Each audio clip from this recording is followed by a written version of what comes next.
I'm Alan Davis, a software engineer, a former cardiac nurse, and a senior lecturer in health data sciences at the University of Manchester. My goal on this channel is to make health data science, AI, and digital health understandable for clinicians, researchers, and anyone else who's interested in learning about this technology.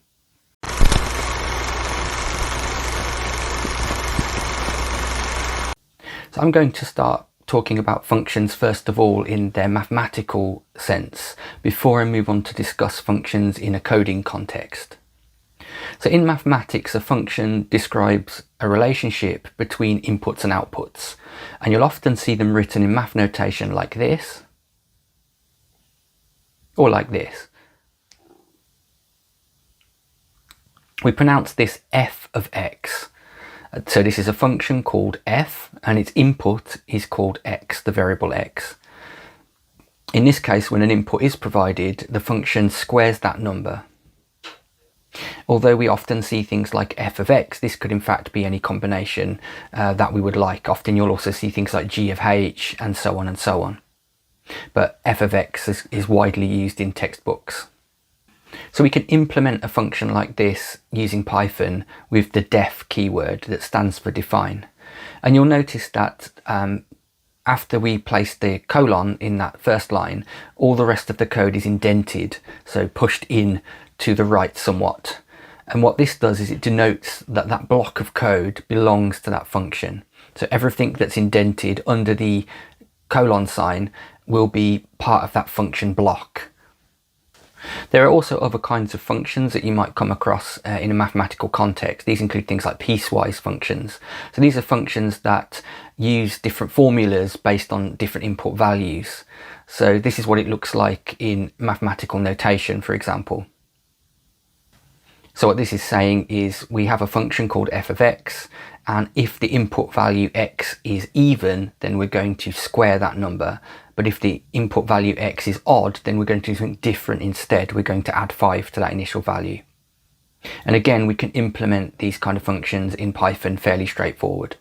Let's create another function, f of x. This time it's going to be a piecewise function.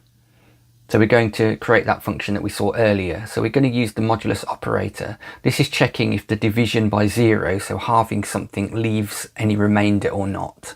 So if we divide the input value by 2 and there's no remainder, that means it's an even number. So in this case, we can return x squared. Else, or otherwise, we can return x plus 5. So we're checking to see if it's an even number or not, and then we're returning a slightly different answer in different cases. So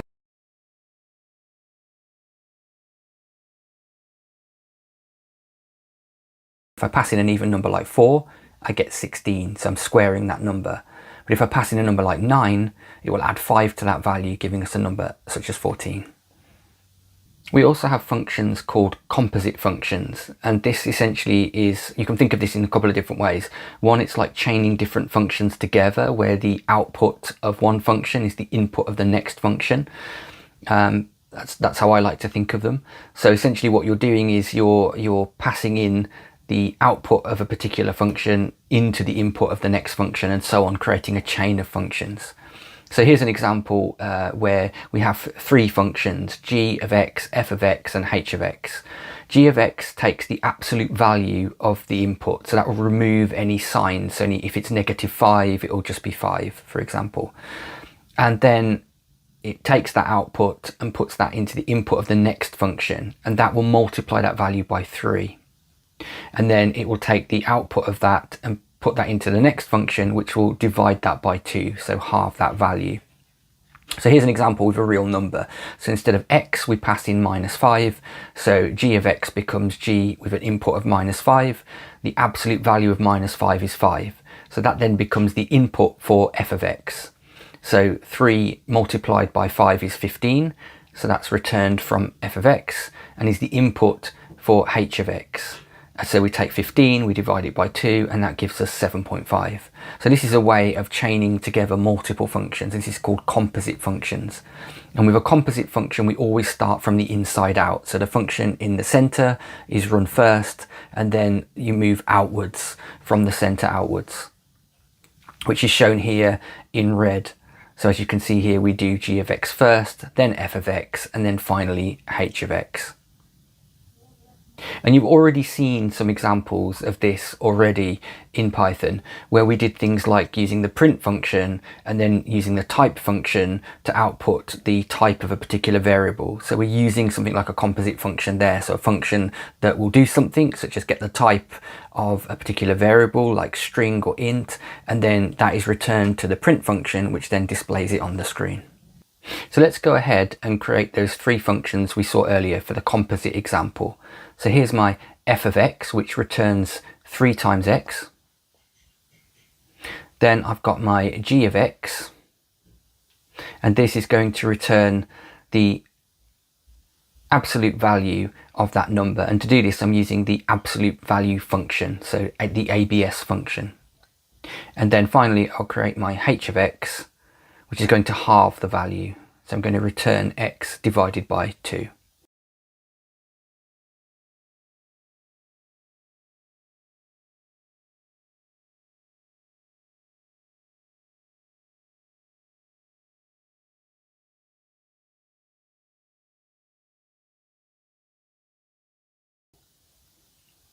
So once I've created my three functions, I can use them together. So let's give x a value such as -5.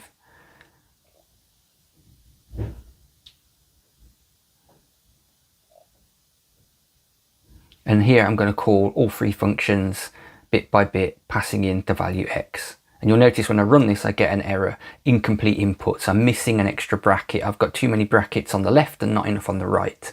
So if I go ahead and add my missing bracket, that should then work. And indeed, we get the value 7.5 that we saw earlier. So this starts with the g of x function, then the f of x function, and finally the h of x function. So it's a very powerful concept, being able to chain various functions together to create processing pipelines. So you can do something and then you can take the output of that operation as the input of the next operation, and so on. And of course, there are many other types of function as well, such as inverse functions that I won't be covering here. Another thing we can do with functions is we can graph them. So here's an example of the function f of x equals x squared. For a function to be a true function, it should pass something called the vertical line test. So if you take a vertical line and you move that vertical line anywhere across your graph of your function, it should only intersect the function line in one point, no matter where we move that line. So wherever we put that line across our sort of function line, it should only intersect it in one place. In this example, which is an equation, not a function, x equals y squared, you can see that the vertical line actually passes through the function in 2 places, meaning that this is not a function because it fails that vertical line test. So that's one way we can tell if a function is truly a function or something else. So I want to move on now and discuss functions specifically in a coding programming context, because they're slightly different. Although we can model mathematical functions in a programming language like Python, there's a few other things we can do with functions only in programming that we can't do in mathematics. So we can create a function using the def keyword for define. So in this case, define f of x. So x is our input value and f is the name of the function. We can then use the keyword return to return a value from our function. In this case, we're taking x and we're squaring it. We use the double asterisk, the 2 stars, to define a power. You'll notice if we run the function without passing in any input, it tells us we're missing a required positional argument for x. So it expects some kind of input. So if we put 2 in here and then run it again, we can see that we actually get an output now, and it works without an error. The interesting thing about functions is, of course, you can reuse them multiple times. So you can put many different values into the function once you've created it. So you create the function once, but you can use it with many different sorts of inputs, which is one of its strengths.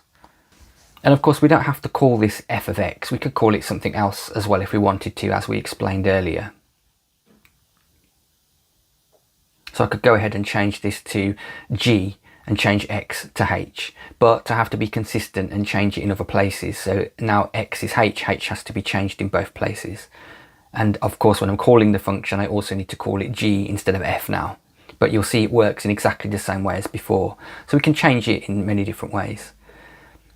In a coding context, we can provide more verbose names. So instead of single letters, I can call it something like square value, for example. And instead of X or H, I could call it something like num for number. So in a coding context, you often see more verbose names for functions. And of course, whenever you change something, you need to change it in every place that you use it. So now the function's called square value. To call it, we also need to call the function square value. Let's take a look at something a bit different now. First of all, we're going to start by importing the math library because we're going to need some mathematical functions. So I'm going to go ahead and import math. I then want to create a function that's going to do some stuff with circles. So I'm going to call it circles, and it's going to take some parameters. In this case, just the diameter of the circle, which is represented by d. And I'm going to calculate the circumference, so C for circumference, and that's math.pi, so that's pi, and that's pi times the diameter. The radius is the diameter divided by 2, and the area, if we remember, is math.pi multiplied by the radius squared. So that's going to give us some metrics about circles. And then I'm going to create some print statements to output these metrics. So you can see that a function doesn't just have to be a single line of code. We can actually put quite a lot of different lines of code inside a single function. So in this case, I'm going to print out the value of the circumference, the value of the diameter, and the value of an area of our given circle. So the user is going to provide a diameter, and then from that information, we're going to calculate those other circle metrics and then output those metrics on the screen.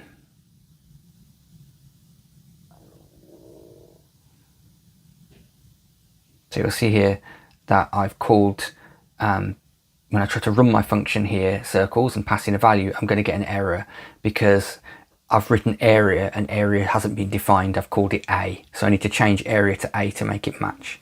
So if I run that again, it should work. And now we get the output of those particular, those metrics for that particular circle's diameter. So I want you to pause the video for a second and just have a think about this. Is this the best way to write a function? If we were making functions reusable blocks of code, is this the most reusable way we could actually make the function or not? So one of the issues here is we've kind of assumed that in all cases we want these metrics to just be printed out on the screen. But that might not be how people want to use this function. They might want to use bits of those metrics in other calculations. So it'd be much better if we, instead of deciding for them that they're going to print these on the screen, we return those metrics instead, and then they can do what they want with them. So here I'm using return, and I'm using a dictionary data structure, and I'm going to have a key value pair. So I'm going to call circumference, and then I'm going to use the value C. So I'm going to write them out long form, circumference, radius, and area. And then I'm going to return those values as a dictionary from my function. This way my users, the people that use that function, it could be other developers, it could be me that uses it in multiple different programs, it's going to return all three of those metrics. And then I can choose which of those three I want to display.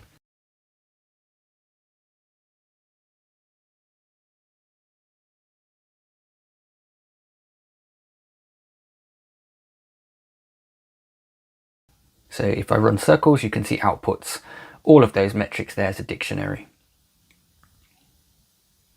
I can then extract bits of this data. So I can store the return values in a variable called circle data. And now I can use this in other calculations or in print statements to output those metrics in whatever text I want to surround that information.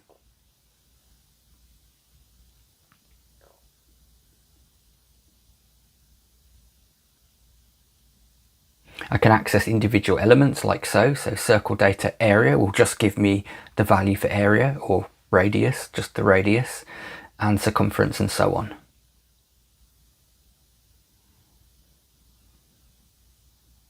And I can of course build those into print statements or other bits of the code as I choose.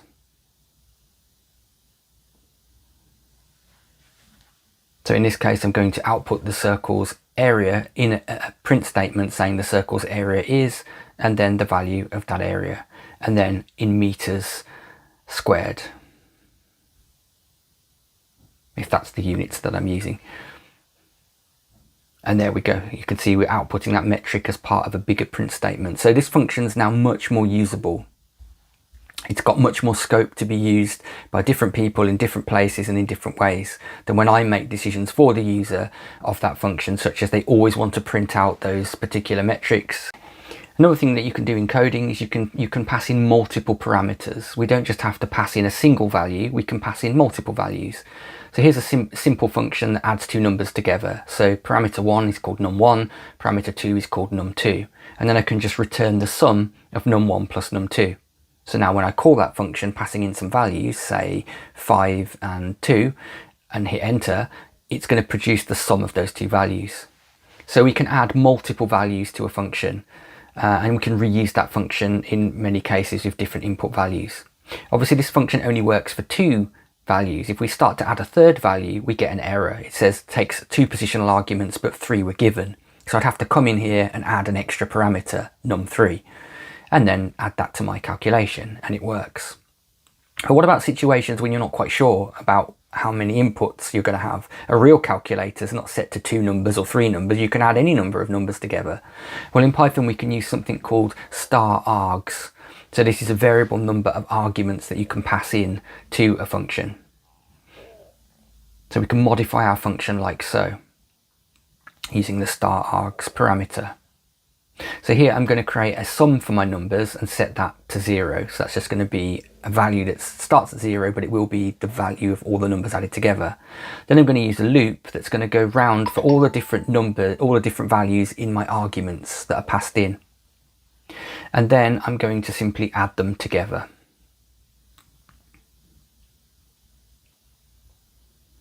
So I'm going to take my num sum and I'm going to add to that num sum whatever the next number is in my sequence of numbers. And then at the end of the function, I'm simply going to return this total value, so num sum. Now, when I run my function with 3 values, or 4 values, or 5 or 6, or as many values as I want, it will be able to sum those numbers together. And just to show you that it works, I can drop it back down to 2, for example, and it still works. So this time I can take in a variable number.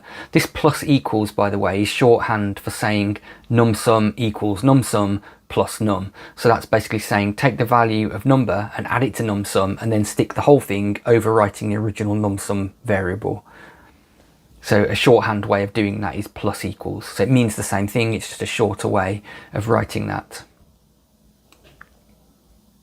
Another thing you can do with functions in Python is you can actually give them a preset option as well. So a default value, if you like. So in this function, I'm going to display someone's role and their name. So I'm going to have 2 parameters, the person's underscore name and person's underscore role. So it's going to be their kind of job title or whatever they do and their actual name. And then in here, I'm going to print out a simple message, nothing too fancy. It's just going to display those values. So the person's name and then the person's role.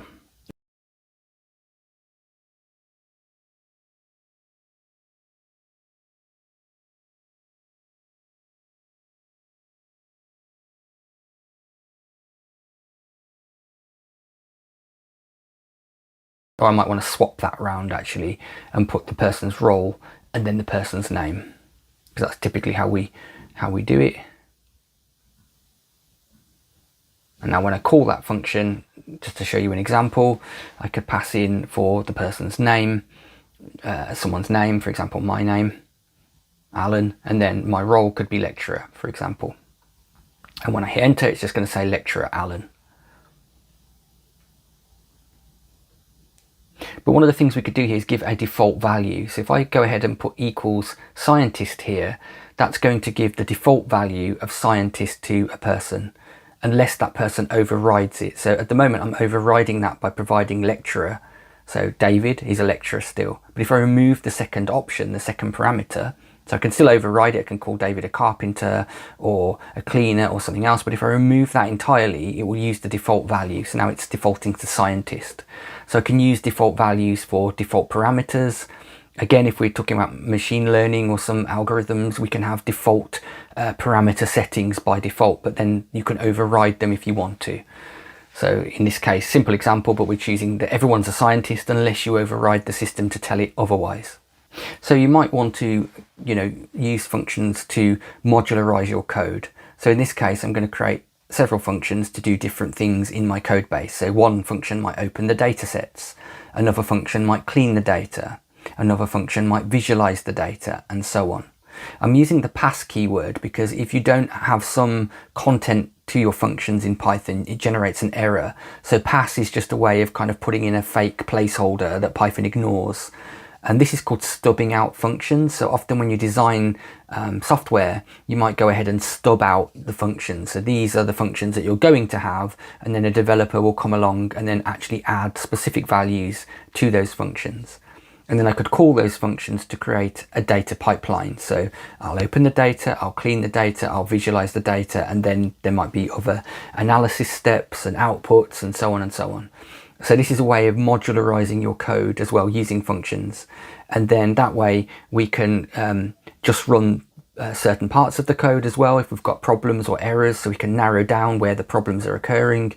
And I've got functions that do specific tasks. So opening the data is a specific task, cleaning the data, and so on. So good candidates for functions are very specific finite tasks and things that you might do over and over again.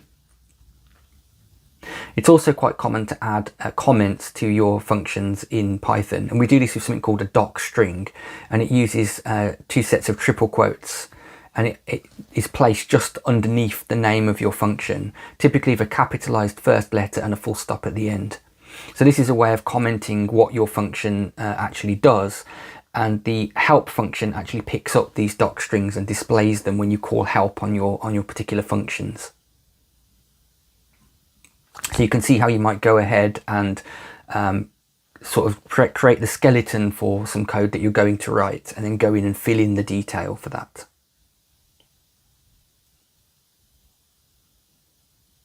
So in summary, not only can we use functions in their sort of traditional mathematical sense to model mathematical formulas and processes, which we do often in data science, but we can use functions in a coding programmatic sense as well to modularize our code, to break up bits of code into distinct blocks that do specific tasks or repeat things multiple times. If you're interested in learning a little bit more about programming, so perhaps for developing your skills in coding to do things like AI engineering, machine learning engineering, learning more about data analytics for data analysis or informatics or data science, then I've written a couple of textbooks, one on programming and one on mathematics. They cover the fundamentals of both of these topics and don't assume any prior learning. So I've written them really for people coming from a health and social care background that haven't had the formal kind of maths and computer science training that people with the engineering kind of background get. So it doesn't assume any prior knowledge or awareness of any of those concepts. It starts very much with the foundation, but the examples are in both Python and R, so you can choose whichever language you prefer, or to look at how the two languages do the different things. There's also additional chapters on things like data visualizations and software engineering practices, things about building front ends using databases. So they're quite, it goes into quite a lot of detail. There's plenty of examples and quizzes with answers and solutions in the end, and different case studies as well to help you with your learning. If you prefer something more digital, then I have an online platform which has various courses. There's a free course on learning to program using Python, specifically with a healthcare and a data science focus. And that's completely free to access, so it's got lots of videos and text example code blocks you can run, and quizzes and things to help you to learn the fundamental concepts. At the moment it's only available in Python, but there is an R version coming soon for that platform, as well as other courses as well.